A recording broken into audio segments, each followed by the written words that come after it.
여러분, 인체에서 가장 큰 장기가 어디인지 아시나요? 간도 아니고 폐도 아닙니다. 바로 피부입니다. 그런데 그 피부 중에서도 가장 얇은 곳은 어디일까요? 바로 눈꺼풀입니다. 눈꺼풀은 두께가 0.5mm도 되지 않기 때문에 주름도 가장 먼저 생기고 자극에도 매우 민감합니다. 저도 20대 때 갑자기 눈꺼풀이 시뻘개지고 따갑고 간지럽고 부어오른 적이 있었습니다. 거울을 볼 때마다 신경 쓰이고 화장도 안 먹을 뿐더러 간지러워서 계속 만지게 되더라고요. 원인은 의외였습니다. 국내에서 아주 유명한 브랜드의 로션이었거든요. 워낙 유명한 제품이라 설마 그 제품 때문이라고는 생각하지 못했고 계속 사용했습니다. 결국 시뻘건 눈꺼풀로 일주일 넘게 생활했던 기억이 있습니다. 이 경험을 통해 알게 된 것이 있습니다. 피부가 뒤집어졌을 때 가장 중요한 것은 좋다는 제품을 추가하는 것이 아니라 원인을 찾는 것이라는 점입니다. 그리고 피부는 우리 몸을 보호해주는 가장 큰 장기인데 정작 우리는 피부를 혹사시키고 있을 때가 많습니다. 그래서 오늘은 피부가 갑자기 뒤집어졌을 때 무엇을 확인해야 하는지 먼저 알아보겠습니다. 아래 고정 댓글 확인과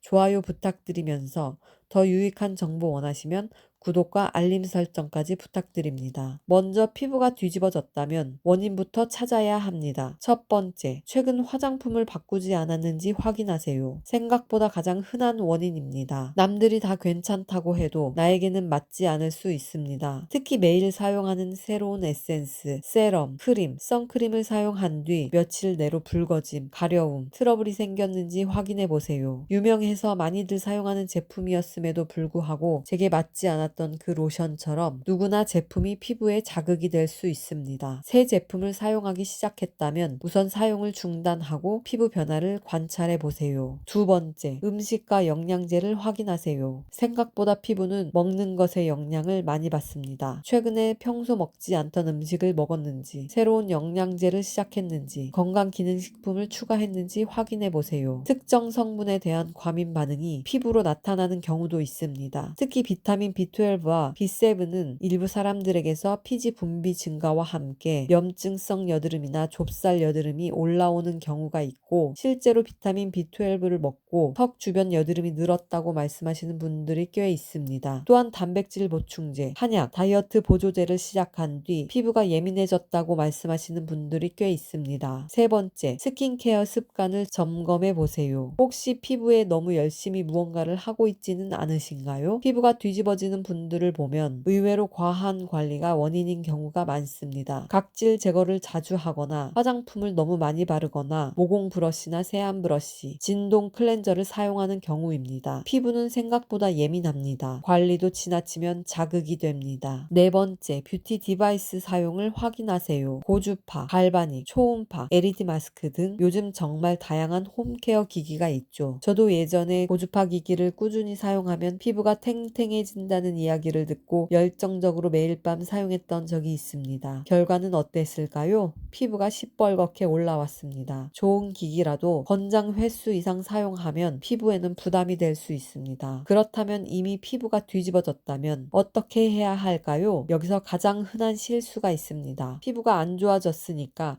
진정 크림을 사고 진정 앰플을 사고 진정 마스크팩을 사는 것입니다. 하지만 새로운 제품을 계속 추가하면 오히려 원인을 찾기 더 어려워집니다. 그래서 저는 스탑, 쿨, 리페어 이 세 단계로 접근하는 것을 추천합니다. 첫 번째 단계, 스탑. 피부를 자극하는 행동을 모두 멈추는 것입니다. 레티놀, 아하, 바하, 필링 제품 사용을 중단하세요. 토너도 잠시 쉬어주세요. 특히 화장솜으로 닦아내는 방식은 예민해진 피부에 생각보다 큰 자극이 될 수 있습니다. 뷰티 디바이스, 스크럽, 브러쉬 세안, 강한 마사지도 중단해주세요. 피부가 회복되는 동안에는 무언가를 더 하는 것보다 덜 하는 것이 중요합니다. 그리고 가능하다면 메이크업도 잠시 쉬어주세요. 화장을 하면 세안 과정이 더 복잡해지고 피부 마찰도 증가하게 됩니다. 두 번째 단계, 쿨. 피부의 열감을 낮추는 것입니다. 피부가 붉고 화끈거릴 때는 열감 관리가 중요합니다. 냉장 보관한 식염수를 화장솜에 적시어 5분에서 10분 정도 올려두면 일시적으로 붉은기와 열감 완화에 도움을 줄 수 있습니다. 다만 중요한 것은 오래 붙이는 것이 아닙니다. 마를 때까지 시간을 방치하거나 너무 오래 올려두면 오히려 건조해질 수 있습니다. 세 번째 단계, 리페어. 피부 장벽 회복에 집중하는 것입니다. 이때 가장 중요한 것은 보습입니다. 특히 세라마이드, 지방산, 콜레스테롤과 같은 피부 지질 성분을 포함한 보습제를 추천합니다. 이것을 세콜지라고 부릅니다. 피부가 예민해졌다는 것은 피부 장벽을 구성하는 지질층이 손상된 상태일 가능성이 높기 때문입니다. 그리고 한 가지 더, 아침에는 물세안만 해보세요. 저도 20대 때 성인 여드름으로 고생하면서 세안을 깨끗하게 해야 한다는 강박이 있었습니다. 그런데 친구의 조언으로 아침 세안을 물세안으로 바꾼 뒤 피부 상태가 눈에 띄게 좋아졌습니다. 그 경험을 통해 알게 된 것은 피부가 예민한 시기에는 세안 자체도 자극이 될 수 있다는 사실이었습니다. 다음에 이 주제에 대해서도 같이 이야기해 보려고 해요. 여러분,